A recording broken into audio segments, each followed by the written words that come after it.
الأغصان غرد مدى الأزمان عن أهل وحي الله عن حملة القرآن يا بلبل الأغصان غرد مدى الأزمان عن أهل وحي الله عن حملة القرآن في عالم الإنسان كل له ميدان وليس أعلى شان من حملة القرآن. بسم اللہ الرحمن الرحیم. یا ایھا الناس اتقوا ربکم، لوگوں اپنے رب سے ڈرو. الذی خلقکم من نفس واحدۃ، وہ کہ جس نے تمہیں ایک انڈیویجول سے پیدا کیا. یہاں ایک مرد نہیں کہا، اللہ تعالیٰ بھول تو سکتا نہیں، یعنی کچھ تو ہے نا جس کی پردہ داری ہے، کہ جس نے تمہیں ایک جان سے پیدا کیا. وخلق منہا زوجہا، اور اسی انڈیویجول سے اسی جان سے اس کا جوڑا بنایا. وبث منہما رجالا کثیرا ونساء، اور اس جوڑے سے بہت سے مرد اور عورتیں پیدا فرمائے. اب اللہ تعالیٰ پہلے بھی کہہ سکتا تھا کہ جس نے تمہیں ایک مرد سے پیدا کیا، لیکن یہ کہا نہیں. فاتقوا اللہ الذی تساءلون بہ والارحام، اور اس اللہ سے ڈرو کہ جس کا تم ایک دوسرے کو واسطہ دیتے ہو. والارحام، اور رحمی رشتوں کو توڑنے سے ڈرو. ان اللہ کان علیکم رقیبا، بے شک اللہ تعالیٰ تم پر نگہبان ہے. وآتوا الیتامی اموالہم، اور دے دو یتیموں کو ان کے مال. ولا تتبدلوا الخبیث بالطیب، اور مت بدلو برے مال کو اچھے مال سے. ولا تاکلوا اموالہم الی اموالکم، اور مت ہڑپ کرو ان کے مال اپنے مالوں کے ساتھ ملا کر. انہ کان حوبا کبیرا، یقیناً یہ بہت بڑا گناہ ہے. وَإِنْ خِفْتُمْ أَلَّا تُقْسِطُوا فِي الْيَتَامَى، اور اگر تمہیں اندیشہ ہو کہ تم غلاموں کے سلسلے میں انصاف نہ کر سکو گے، فَأَنْكِحُوا مَا طَابَ لَكُم مِّنَ النِّسَاءِ مَثْنَىٰ وَثُلَاثَ وَرُبَاعَ، تم دوسری عورتوں میں سے دو دو، تین تین اور چار چار کے ساتھ نکاح کر لو. یعنی اگر کوئی یتیم لڑکی تمہاری کسٹڈی میں ہے، اگرچہ شرعاً تو اگر وہ محرم نہیں ہے آپ اس سے شادی کر سکتے ہیں، لیکن اگر آپ اسے شادی کریں گے تو پھر اس کا کوئی وارث نہیں رہے گا. آپ بھی زیادتی کرنے والے ہوں گے اور آپ ہی کو اس کا پرسان حال ہونا تھا جو آپ نہیں ہو سکیں گے. لہٰذا اس کو اوائڈ کیا جائے. جب اللہ تعالیٰ نے تمہارے لیے راہ کھولی ہے، بے شمار عورتیں اور دوسری موجود ہیں، ان سے شادی کرو. اور یتیم لڑکیاں جو خود تمہاری اپنی کسٹڈی میں ہوں، وہ یتیم کے جس کا ولی کوئی اور ہے، اس کے ذکر نہیں ہو رہا. یہاں ان یتیم لڑکیوں کا ذکر ہے، عورتوں کا ذکر ہے جو تمہارے زیر کفالت ہیں یا تمہارے سپرویژن میں ہیں یا تم ان کے ولی ہو، ان کا ذکر ہو رہا. فَإِنْ خِفْتُمْ أَلَّا تَعْدِلُوا، لیکن اگر تمہیں اندیشہ ہو کہ تم عدل نہ کر سکو گے، فَوَاحِدَةً، تو ایک پر اکتفا کرو. أَوْ مَا مَلَكَتْ أَيْمَانُكُمْ، یا لونیوں سے نکاح کرو. ذَلِكَ أَدْنَىٰ أَلَّا تَعُولُوا، اور یہ زیادہ قریب ہے کہ تم ناانصافی نہ کرو. وَآتُوا النِّسَاءَ صَدُقَاتِهِنَّ نِحْلَةً، اور عورتوں کے مہر خوشی سے ادا کیا کرو. فَإِن طِبْنَ لَكُمْ عَنْ شَيْءٍ مِّنْهُ نَفْسًا فَكُلُوهُ هَنِيئًا مَرِيئًا، لیکن اگر وہ خوشی سے تمہیں کچھ چھوڑ دیں یا کچھ حصہ چھوڑ دیں تو پھر اس کو تم بے کھٹکے خوش دلی کے ساتھ کھاؤ. وَلَا تُؤْتُوا السُّفَهَاءَ أَمْوَالَكُمْ الَّتِي جَعَلَ اللَّهُ لَكُمْ قِيَامًا، اور مت دو کم عقل یتیموں کو ان کے مال. الَّتِي جَعَلَ اللَّهُ لَكُمْ قِيَامًا، جس کو بنایا ہے اللہ تعالیٰ نے تمہارے لیے ذریعہ گزران. وَارْزُقُوهُمْ فِيهَا وَاكْسُوهُمْ، اور کھاؤ ان میں سے اور پہناؤ ان کو. وَقُولُوا لَهُمْ قَوْلًا مَعْرُوفًا، اور انہیں اچھی بات سمجھاؤ. وَابْتَلُوا الْيَتَامَى حَتَّى إِذَا بَلَغُوا النِّكَاحَ، اور اپنے زیر کفالت یتیموں کو جانچتے رہو، ان کا ٹیسٹ کرتے رہو انہیں کہ وہ سینسیبل ہوئے ہیں یا نہیں. حتیٰ بلغ النکاح، یہاں تک کہ وہ نکاح کی عمر کو پہنچ جائیں. فَإِنْ آنَسْتُم مِّنْهُمْ رُشْدًا، تو جب ان میں تم عقل کی پختگی پاؤ. فَادْفَعُوا إِلَيْهِمْ أَمْوَالَهُمْ، تو ان کے مال ان کے حوالے کر دو. وَلَا تَأْكُلُوهَا إِسْرَافًا وَبِدَارًا، اور فضول خرچی کر کے اور جلدی جلدی مکانے کی کوشش کر کے، ختم کرنے کی کوشش کر کے ان کے مالوں کو ہڑپ نہ کرو۔ این یکبروا کی مبادا وہ بڑے ہو جائیں اور تم سے تقاضا کریں۔ ومن کان غنیا فلیستعفف، اور جو تم میں سے خود صاحب حیثیت ہو وہ اس میں سے کھانے سے گریز کرے۔ یہ کون سی کیفیت ہے جس کا پہلے ذکر ہو رہا ہے کہ آپ خود بھی کوئی صاحب حیثیت نہیں ہے، لیکن آپ ولی بن گئے ہیں کسی یتیم کے، اور اس کا کوئی کاروبار ہے جس کو آپ چلاتے ہیں، اس کی کوئی رقم ہے جس کو آپ مینیج کرتے ہیں، تو آپ اس کی مینجمنٹ کی سروسز کی کوئی کمپنسیشن جو ہے وہ چارج کرتے ہیں، تو اس میں کوئی حرج نہیں ہے۔ لیکن اگر آپ خود کھاتے پیتے ہیں تو پھر بہتر ہے کہ تم اس کی کوئی فیس، اس کی کوئی کمپنسیشن نہ لو۔ ومن کان فقیرا فلیاکل بالمعروف، اور جو کوئی تنگ دست ہو تو وہ بھلے طریقے سے کھائے۔ فاذا دفعتم الیہم اموالہم فاشہدوا علیہم، اور جب ان کے مال ان کے حوالے کرو تو اس پر گواہ بنایا کرو۔ وکفی باللہ حسیبا، اللہ تعالیٰ کافی ہے حساب لینے والا۔ للرجال نصیب مما ترک الوالدان والاقربون، اب وراثت کا قانون بیان ہو رہا ہے۔ مردوں کے لیے حصہ ہے اس میں سے جو ان کے والدین اور عزیز و اقارب چھوڑیں۔ وللنساء نصیب مما ترک الوالدان والاقربون مما قل منہ او کثر، اور اسی طرح عورتوں کے لیے بھی حصہ ہے ان کے والدین اور عزیز و اقارب کے ترکے میں سے، خواہ وہ مال کم ہو یا زیادہ ہو۔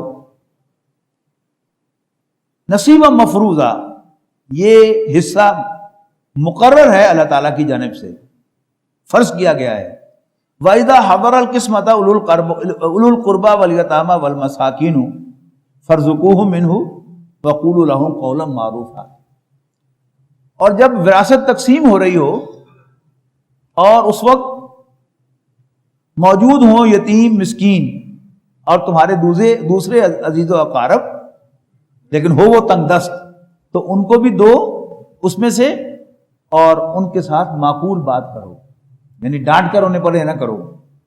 وَلْيَخْشَ الَّذِينَ، اور چاہیے کہ ڈریں وہ لوگ کہ جو ترکہ تقسیم کر رہے ہیں، لَوْ تَرَكُوا مِنْ خَلْفِهِمْ ذُرِّيَّةً ضِعَافًا خَافُوا عَلَيْهِمْ، کہ اگر وہ مرتے ہوئے چھوڑ رہے ہوتے اپنے کمزور بچے، کم سن بچے، تو انہیں کیسے کیسے اندیشے لاحق ہوتے ان کے بارے میں۔ فَلْيَتَّقُوا اللَّهَ، تو چاہیے کہ اللہ سے ڈریں۔ وَلْيَقُولُوا قَوْلًا سَدِيدًا، اور ٹھیک ٹھیک بات کہیں۔ ان الذین یاکلون اموال الیتامی، بے شک وہ لوگ جو یتیموں کا مال کھاتے ہیں ظلماً، ناحق، انما یاکلون فی بطونہم نارا، یقیناً وہ اپنے پیٹوں میں آگ بھرتے ہیں۔ وسیصلون سعیرا، اور عنقریب وہ بھڑکتی ہوئی آگ میں ڈالے جائیں گے۔ یوصیکم اللہ فی اولادکم، اللہ تعالیٰ تمہیں وصیت فرماتا ہے تمہاری اولاد کے بارے میں۔ للذکر مثل حظ الانثیین، مرد کا حصہ دو عورتوں کے برابر ہوگا۔ فإن کن نساء، اور پھر اگر وہ لڑکیاں ہوں فوق اثنتین، دو سے زیادہ، فلہن ثلثا ما ترک، تو ان کو پورے ترکے کا 2/3 ملے گا، یعنی بیٹا نہیں ہے اور صرف 2 سے زیادہ بیٹیاں ہیں تو ان کو ٹوٹل 2/3 ملے گا۔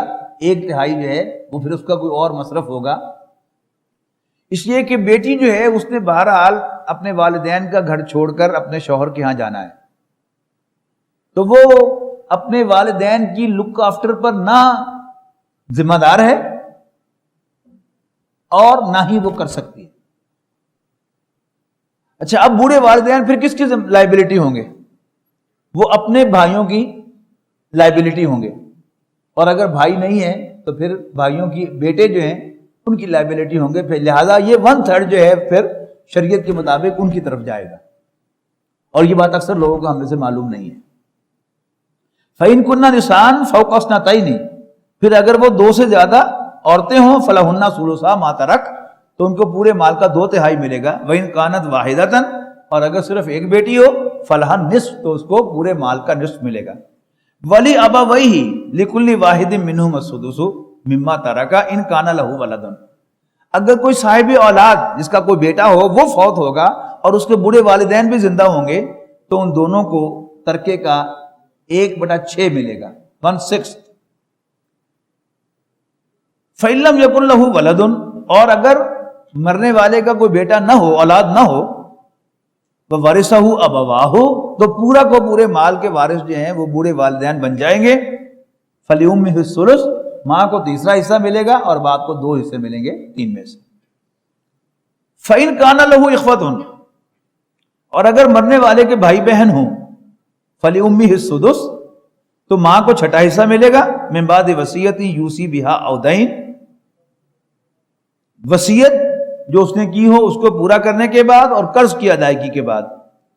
آباؤکم و ابناؤکم، یعنی ہماری سوچ کیا ہے کہ بوڑھے ماں پیو کھا کر آپ بیٹھے ان کی مال دل اوڑے.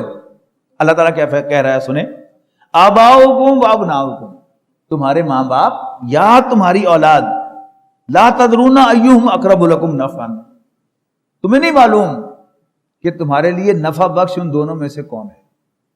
یعنی بتایا کیا جا رہا ہے، والدین تمہارے لیے زیادہ نفع بخش ہیں. فریضۃ من اللہ، اور یہ اللہ تعالیٰ کے مقرر کیے ہوئے حصے ہیں. ان اللہ کان علیما حکیما، بے شک اللہ تعالیٰ جاننے والا حکمت والا ہے. یعنی اللہ تعالیٰ کو نیڈز بھی معلوم ہے اور حقوق بھی معلوم ہے، اور اللہ تعالیٰ دانا ہے، اس کو زیادہ پتا ہے کہ کون کیا ڈیزرو کرتا ہے. وَلَكُمْ نِصْفُ مَا تَرَكَ أَزْوَاجُكُمْ إِن لَّمْ يَكُن لَّهُنَّ وَلَدٌ، اور تمہاری بیویاں اگر ان کے ہاں اولاد نہ ہو کوئی تو پھر تمہیں ان کے ترکے کا نصف ملے گا. فَإِن كَانَ لَهُنَّ وَلَدٌ، اور اگر تمہاری بیویاں مرتے ہوئے اولاد والی ہوں، بیٹے والی ہوں، فَلَكُمُ الرُّبُعُ مِمَّا تَرَكْنَا، تو پھر تمہیں چوتھا حصے ملے گا ان کے ترکے میں سے. من بعد وصیت یوصین بہا او دین، ان کی وصیت کی کمپلائنس اور قرض کی ادائیگی کے بعد. وَلَهُنَّ الرُّبُعُ مِمَّا تَرَكْتُمْ، اور جو تم چھوڑو گے ان کو اس کا چوتھا حصہ ملے گا. إِن لَّمْ يَكُن لَّكُمْ وَلَدٌ، اگر تمہارا کوئی بیٹا نہ ہو. فَإِن كَانَ لَكُمْ وَلَدٌ، لیکن اگر تمہارا کوئی بیٹا ہو، فَلَهُنَّ الثُّمُنُ مِمَّا تَرَكْتُمْ، تو پھر تمہارے ترکے میں سے ان کو 8واں حصہ ملے گا. من بعد وصیت توصون بہا، تمہاری وصیت کی کمپلائنس او دین یا قرض کی ادائیگی کے بعد. وَإِن كَانَ رَجُلٌ يُورَثُ کلالۃ أَوْ امْرَأَةٌ، اگر کوئی مرد جس کی میراث تقسیم ہو رہی ہے ایسا بے اولاد ہے کہ اس کے ماں باپ بھی زندہ نہیں ہیں، أَوْ امْرَأَةٌ وَلَهُ أَخٌ أَوْ أُخْتٌ، یا کوئی عورت ہے جس کا ایک بھائی ہے اور ایک بہن ہے، فَلِكُلِّ وَاحِدٍ مِّنْهُمُ السُّدُسُ، تو اس کو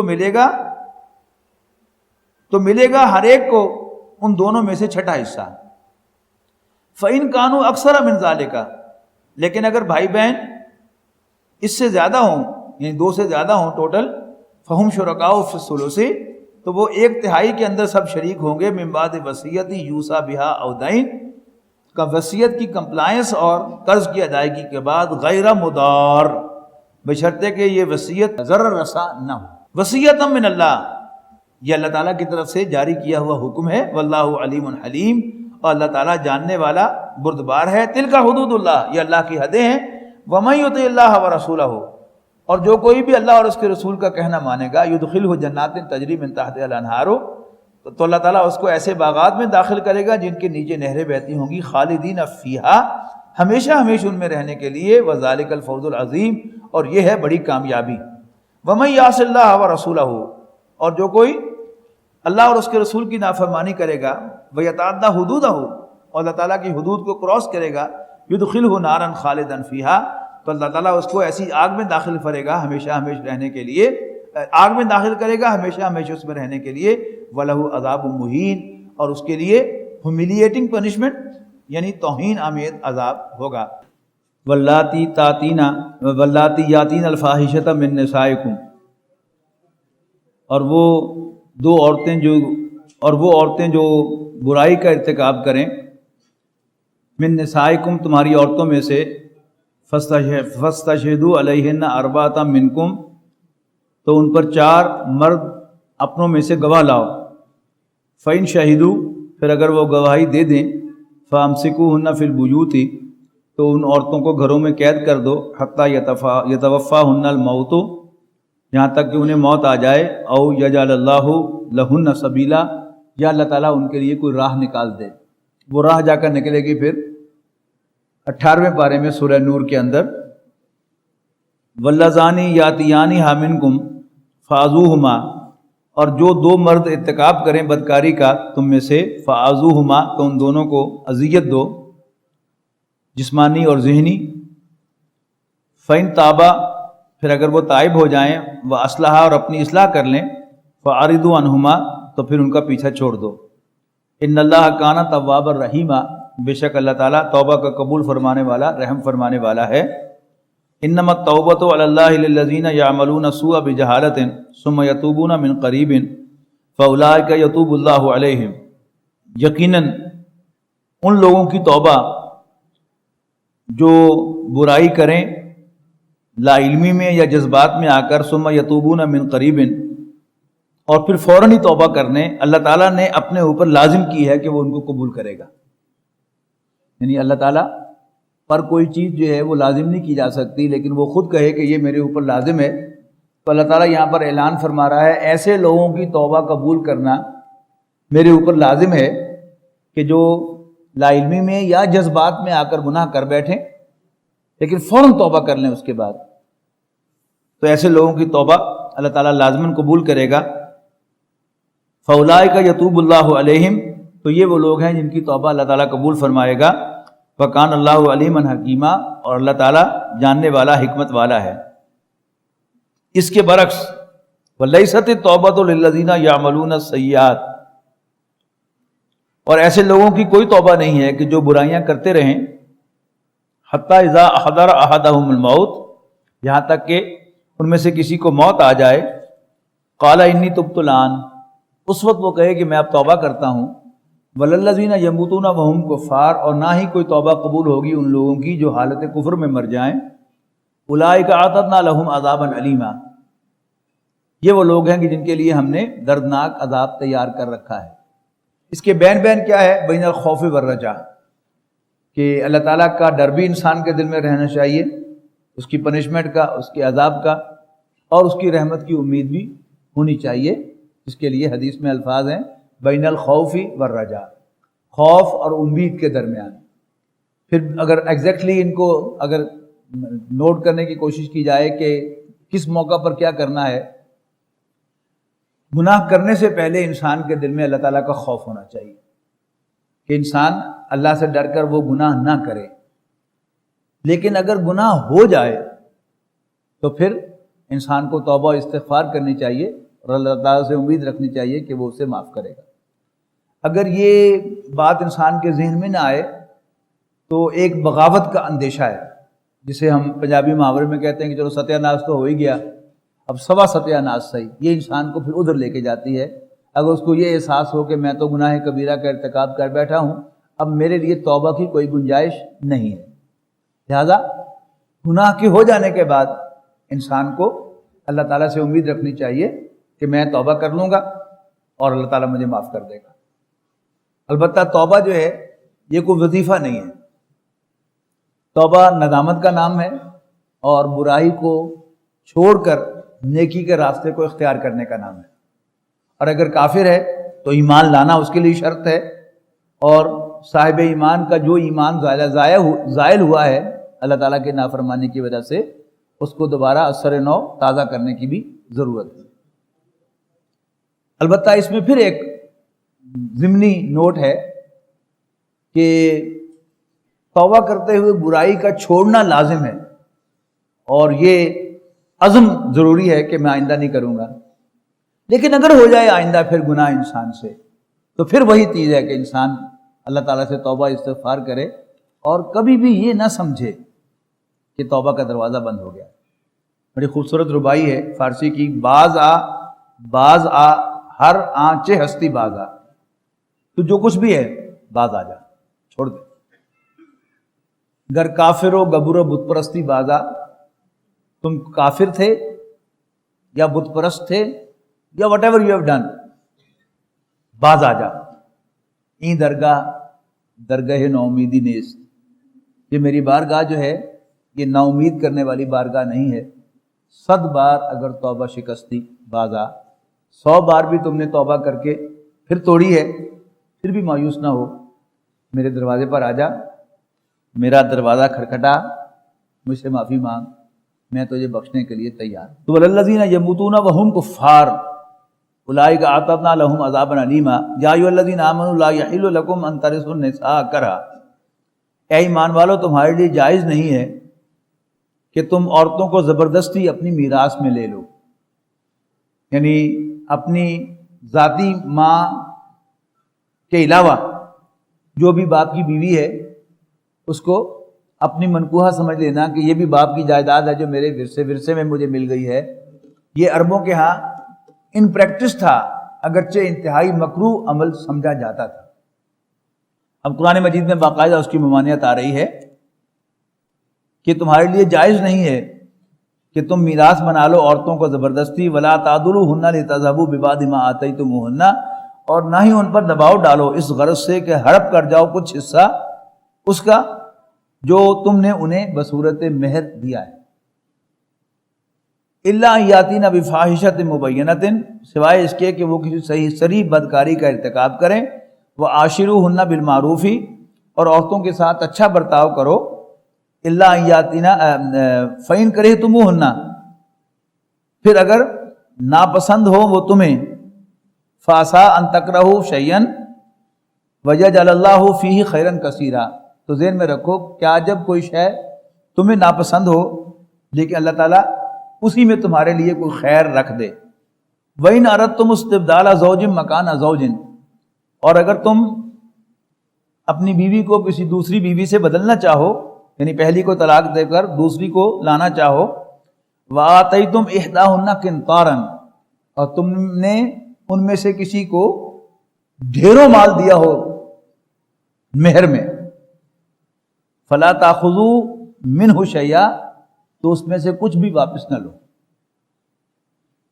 یعنی اگر طلاق واقع ہوتی ہے کنزیومیشن سے پہلے، یعنی رخصتی ہوئی نہیں طلاق واقع ہو گئی، پھر تو ہے ہی آدھا مہر واجب الادا، لیکن جب کنزیومیشن ہو جائے تو پھر سارا کا سارا مہر جو ہے وہ واجب الادا ہوتا ہے، انسان نے دے دیا ہوا ہے، اور پھر پریشر ڈال کر یا کسی بہانے سے اس کو دینے کو اوائڈ کرنا یا اس سے دھونس جما کر واپس لینا، یہ سب کیا ہیں؟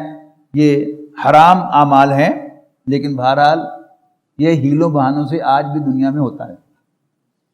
اتاخذونہ بہتانا و اسما مبینہ، تو کیا تم وہ مال اپنی بیوی پر صریح بہتان لگا کر بدکاری کا پھر لوگے؟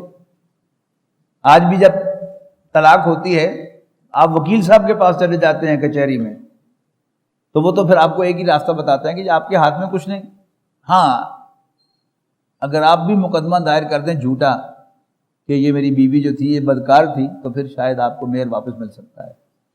اور ہم اچھے اچھے دیندار بھی ہم میں سے جھٹ تیار ہو جاتے ہیں، لیکن اگر انسان کے دل میں اللہ کا خوف ہوگا تو پھر کبھی وہ ایسی حرکت نہیں کرے گا۔ اتاخذونہ بہتانا و اسما مبینہ، تو کیا تم وہ مال لوگے بہتان لگا کر اور صریحاً ظلم کر کے؟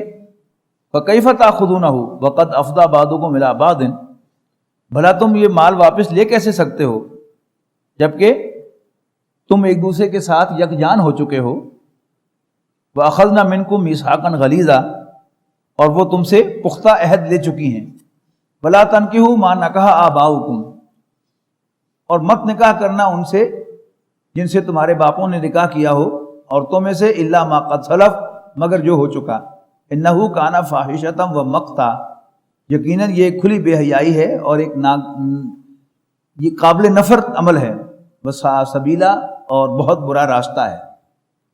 حرمت علیکم امہاتکم و بناتکم و اخواتکم و عماتکم و خالاتکم، حرام کر دی گئی ہیں تم پر تمہاری مائیں، تمہاری بیٹیاں، تمہاری بہنیں، تمہاری پھوپھیاں، تمہاری خالائیں، اور تمہارے بھائی کی بیٹیاں یعنی بھتیجیاں، اور تمہاری بھانجیاں، وَأُمَّهَاتُكُمُ اللَّاتِي أَرْضَعْنَكُمْ، اور تمہاری وہ مائیں جنہوں نے تمہیں دودھ پلایا ہو یعنی فاسٹر مدرس، رضائی بہنیں، وَأَخَوَاتُكُم مِّنَ الرَّضَاعَةِ، اور تمہاری رضائی بہنیں فاسٹر سسٹرز، وَأُمَّهَاتُ نِسَائِكُمْ، اور تمہاری بیویوں کی مائیں یعنی تمہاری خوش دامنیں، تمہاری ساسیں، وربائکم اللاتی فی حجورکم، اور وہ لڑکیاں جو تمہارے گھر میں پل رہی ہوں، من نسائکم تمہاری بیویوں سے، اللاتی دخلتم بہن جن کے ساتھ تم نے صحبت کی ہو۔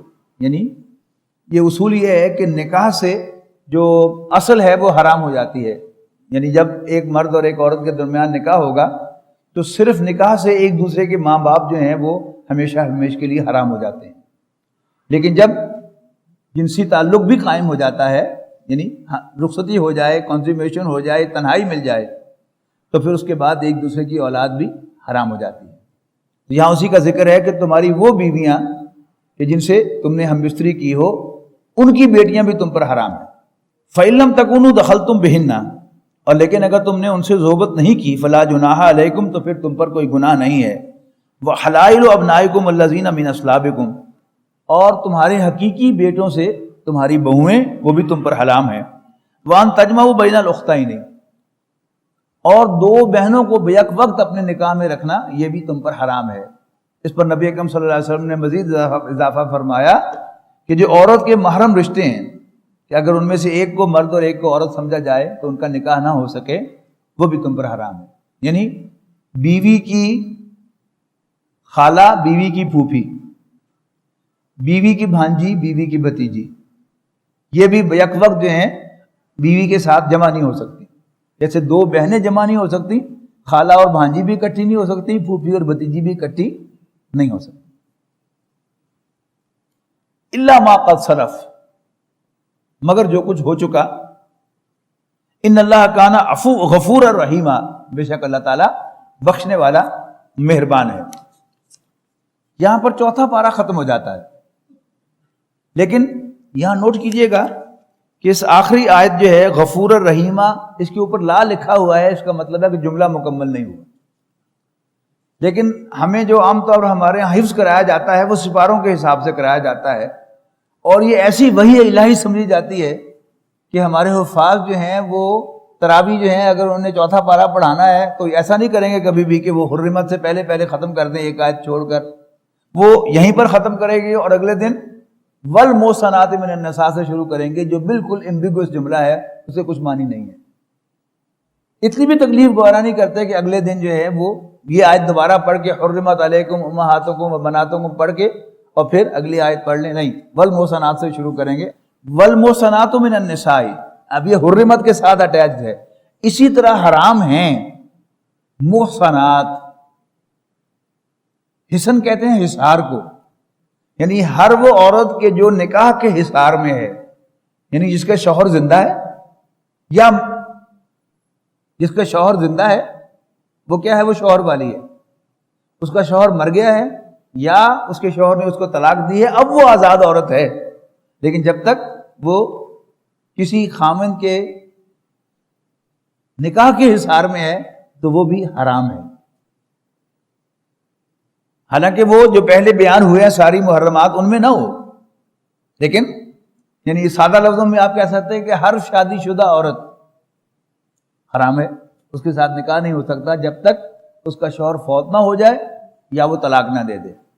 اس میں ایکسیپشن کیا ہوگی؟ الا ما ملکت ایمانکم، سوائے ملک یمین کے، جو جنگ کے اندر لونڈیاں آئی ہیں آپ کو ملی ہیں، ان کے ساتھ آپ جنسی تعلق رکھ سکتے ہیں، جیسے ان کو کھلانا پلانا اور ان کو پہنانا، ان کے آرام کا خیال رکھنا آپ کی ذمہ داری ہے، ایسے ہی ان کی یہ جنسی ضرورت پوری کرنا جو ہے وہ بھی آپ کی ذمہ داری ہے۔ کتاب اللہ علیکم، یہ اللہ کا قانون تم پر لازم ہو چکا ہے۔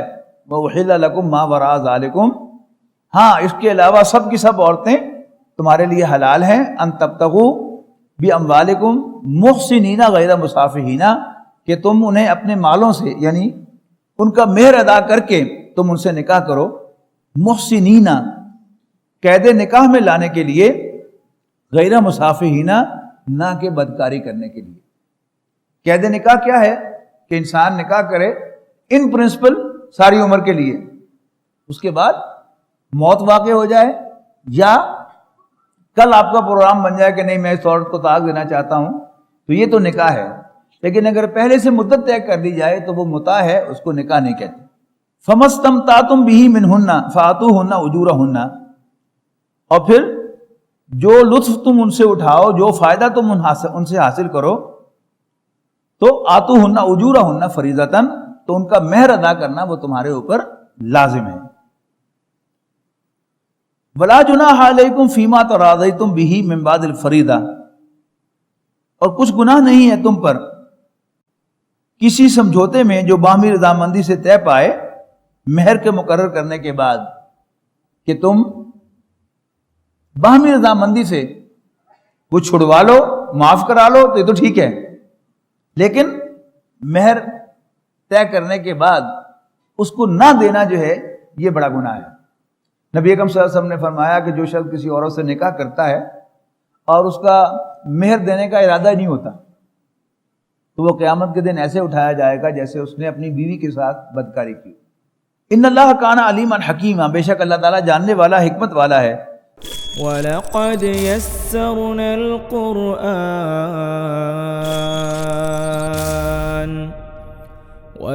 يَسَّرْنَا الْقُرْآنَ لِلذِّكْرِ فَهَلْ مِن مُّدَّكِرٍ